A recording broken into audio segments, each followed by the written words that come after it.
Hello class 12 chapter 7 exercise 7.1 integration में question number 15 तक complete हो चुका था। अब यहाँ पर क्वेश्चन नंबर 16 में क्या बोला गया है, integration in bracket two x minus 3 cos x plus e की पावर एक्स डी एक्स। अब जैसे हम सॉल्व करते हैं स्टेप बाय स्टेप वैसे सॉल्व करना है, लेकिन इससे पहले हमको फॉर्मूला याद होना चाहिए। अगर फॉर्मूला नहीं याद है तो आप सॉल्व नहीं कर पाएंगे। ठीक है, आप ध्यान से समझिएगा। सॉल्यूशन इंटीग्रेशन, अब क्या देखिए 3 टर्म्स है, पहले 2x के साथ करेंगे इंटीग्रेशन, सब में ऐड कर देंगे तो 2x dx minus integration 3 cos x dx plus integration e की पावर x dx। ठीक है, अब इसके बाद कांस्टेंट है तो यहाँ पर बाहर आ गया integration x dx minus 3 cos x dx plus integration e की पावर है dx। ठीक है, अब इसके बाद s की पावर n का फॉर्मूला और यहाँ पर इंटीग्रेशन cos s का क्या होता है, इंटीग्रेशन e की पावर s का सारे फॉर्मूला आपको याद होने चाहिए। तो चलिए हम एक बार रिमाइंड करा देते हैं। s की पावर n dx का क्या होता है, s की power n plus 1 upon n plus 1 plus c। Integration e की पावर s का क्या होता है, e की power s plus c। Integration cos s का क्या होता है, साइन एक्स प्लस सी। ये फॉर्मूला होता है। ठीक है, अब इसके बाद यहाँ पर अप्लाई कर देंगे 2x² अपॉन 2। ठीक है, s की पावर 1 है तो ऐड करेंगे 2 आगे और अपॉन में 2 minus 3 sine x plus e की पावर s का क्या होगा, e की पावर है प्लस सी। ठीक है, अब 2 से 2 क्या हो गया, कैंसिल, आंसर आ गया x² minus 3 sine x plus e की पावर है प्लस सी। ये आंसर आ गया। ठीक है, ये क्वेश्चन बहुत सिंपल थे, कम से कम 2 बार प्रैक्टिस करिएगा। आप मिलते हैं अगले नेक्स्ट क्वेश्चन में। अब देखिए class question number 17। Question number 17 में क्या बोले गया है, integration in bracket 2x² minus 3 sin x plus 5 root x dx। ठीक है, अब यहाँ पर सेम कंडीशन है बिल्कुल, यहाँ पे पहले क्या था cos x और यहाँ पर e की पावर x था। ठीक है, कोई नहीं, ऐसे ही सॉल्व करेंगे जैसे हम लोग सॉल्व करते आ रहे हैं। Integration 2x² dx minus integration 3 sin x dx plus integration 5 root x dx। ठीक है, अब 2 integration x² dx minus 3 integration sin x dx plus 5 integration root x dx। ठीक है, अब यहाँ पर आप बताइए इंटीग्रेशन sin x ds का फॉर्मूला क्या होता है, माइनस का cos x, तो यहाँ पर लिख लेंगे minus cos x plus c, ये फॉर्मूला होता है। तो चलिए अप्लाई करते हैं 2। अब देखिए s की पावर 2 है तो क्या आ जाएगा, s की पावर 3 अपॉन 3 माइनस 3 माइनस का cos x प्लस 5। अब यहाँ पर देखिए s की पावर 1/2, रूट हटाएंगे तो क्या होता है 1/2। अब यहाँ पर 1/2 है, 1 प्लस ऐड करें कितना आएगा 3/2, यहाँ पर आ गया s की पावर 3/2 अपॉन में 3/2 प्लस c। ठीक है, अब इसको देखिए नेक्स्ट क्या होगा, 2/3 s³ माइनस माइनस क्या हो जाएगा प्लस 3 cos x। अब देखिए 2 डिवाइड में ऊपर भेजेंगे मल्टीप्लाई में तो प्लस 10 s की पावर 3/2 अपॉन में 3 प्लस c। ये आंसर आ गया। बहुत इजी क्वेश्चन था। अब हम मिलते हैं अगले नेक्स्ट क्वेश्चन में, इसको अच्छे से नोट कर लीजिएगा। अब देखिए क्लास क्वेश्चन नंबर 18 में क्या बोला है, क्या integration sec s in bracket sec s plus tan s dx। अब इसको कैसे सॉल्व करेंगे, आपके मन में आ रहा है, कुछ नहीं, बहुत सिंपल सा है। सबसे पहले सॉल्यूशन इंटीग्रेशन, अब तो sec s है उसको क्या कर देंगे अंदर मल्टीप्लाई करा देंगे, तो यहाँ पर sec s into sec s करेंगे कितना आएगा sec² s प्लस, अब इसको sec s से इससे इंटू करेंगे क्या आएगा sec s into tan s। ठीक है, अब यहाँ तक हमने सॉल्व कर लिया।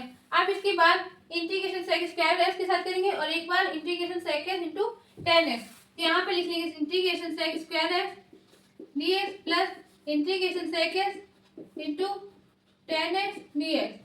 ठीक है, अगर आपको फॉर्मूला नहीं आता है तो याद कर लीजिएगा अच्छे से। देखिए इंटीग्रेशन sec² s का क्या होता है tan s और integration sec s into tan s equal to क्या होता है sec s प्लस c।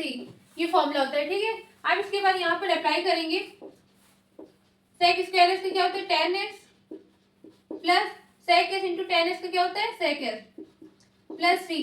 ये आंसर आ गया, ठीक है। क्वेश्चन बहुत इजी था, लेकिन आपको फॉर्मूला याद होना चाहिए, तभी आप ये सॉल्व कर पाएंगे। आप इसको अच्छे से प्रैक्टिस करिएगा। आप हम मिलते हैं अगले नेक्स्ट क्वेश्चन में। अब देखिए क्लास क्वेश्चन नंबर 19 क्या बोलेंगे, integration sec square x upon cosec square x dx. अब इसको कैसे सॉल्व करेंगे, तो यहाँ पर आप जैसे डी बाई डी एक्स में f1 upon f2 formula apply करके करते थे, ऐसा कुछ भी नहीं। यहाँ पर ध्यान से समझिएगा। सबसे पहले सॉल्यूशन इंटीग्रेशन, आप सेक स्क्वायर एक्स को लिख सकते हैं 1 अपॉन कॉस स्क्वायर एक्स। तो देखिए 1 upon cos square x upon में कॉसेक स्क्वायर एक्स को लिख सकते हैं 1 अपॉन साइन स्क्वायर एक्स। आपको अच्छे से पता है, ठीक है। आप देखिए क्या करेंगे, इससे इंटू करा देंगे, मतलब साइन स्क्वायर एक्स को ऊपर 1 से मल्टीप्लाई और कॉस स्क्वायर एक्स को नीचे 1 से मल्टीप्लाई। आपने ये छोटे क्लास में किया होगा, ठीक है। तो यहाँ पे देखिए integration sine square x upon में कॉस स्क्वायर एक्स, ठीक है। अब आपको पता है sign x upon ten x को क्या बोलते हैं, sorry sine x upon cos x को क्या बोलते हैं, टेन एक्स। तो ऐसे यहाँ पर क्या sine square x upon cos square x, तो क्या बोलते हैं, ten square x d x. आप बताइए इंटीग्रेशन टेन स्क्वायर एक्स का क्या फॉर्मूला होता है, बिल्कुल नहीं होता है। इसको हम क्या करेंगे, ब्रेक करेंगे सेक स्क्वायर एक्स माइनस 1 में। तो यहाँ पे देखिए क्या लिखेंगे, integration sec square x minus 1, ठीक है। अब यहाँ पर इंटीग्रेशन सेक स्क्वायर एक्स एक बार डी एक्स, फिर एक बार 1 के साथ इंटीग्रेशन डी एक्स, ठीक है। अब आपको अच्छे से पता है इंटीग्रेशन सेक स्क्वायर एक्स का क्या होता है, टेन एक्स। यहाँ पर देखिए टेन एक्स माइनस इंटीग्रेशन 1 का आपको हमने बताया था क्या होता है, एक्स। तो यहाँ पर आ जाएगा एक्स प्लस सी। ये आंसर आ गया, ठीक है। अच्छे से आप लोग को प्रैक्टिस करिएगा। और हाँ, यहाँ बिल्कुल भी गलती मत करिएगा, इंटीग्रेशन टेन स्क्वायर एक्स का कोई फॉर्मूला नहीं होता है। इसको पहले हम ब्रेक करेंगे सेक स्क्वायर एक्स माइनस 1 में, फिर सॉल्व करेंगे, ठीक है। अब हम मिलते हैं अगले नेक्स्ट क्वेश्चन में। आप देखिए क्लास क्वेश्चन नंबर 20 क्या बोलेंगे, integration 2 minus 3 sine x upon cos square x dx. अब इसको कैसे सॉल्व करेंगे, सबसे पहले सॉल्यूशन ध्यान से समझिएगा, ठीक है। अब यहाँ पर देखिए अपॉन में कॉस स्क्वायर एक्स है, इसको क्या करते हैं, सेपरेट कर देंगे अलग अलग, मतलब 2 के साथ एक बार कॉस स्क्वायर एक्स और एक बार minus 3 sine x upon cos square. देखिए ध्यान से, integration 2 upon cos square x minus 3 sine x upon cos square x, ठीक है।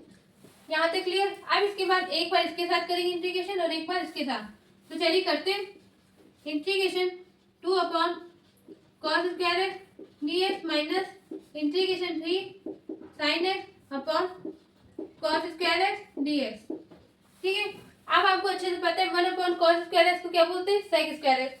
तो यहाँ पर कहते हैं integration 2 sec square x dx minus, अब यहाँ पर देखिए साइन एक्स अपॉन, देखिए इसको कॉस स्क्वायर एक्स को वैसे लिख सकते हैं cos x into cos x, ठीक है।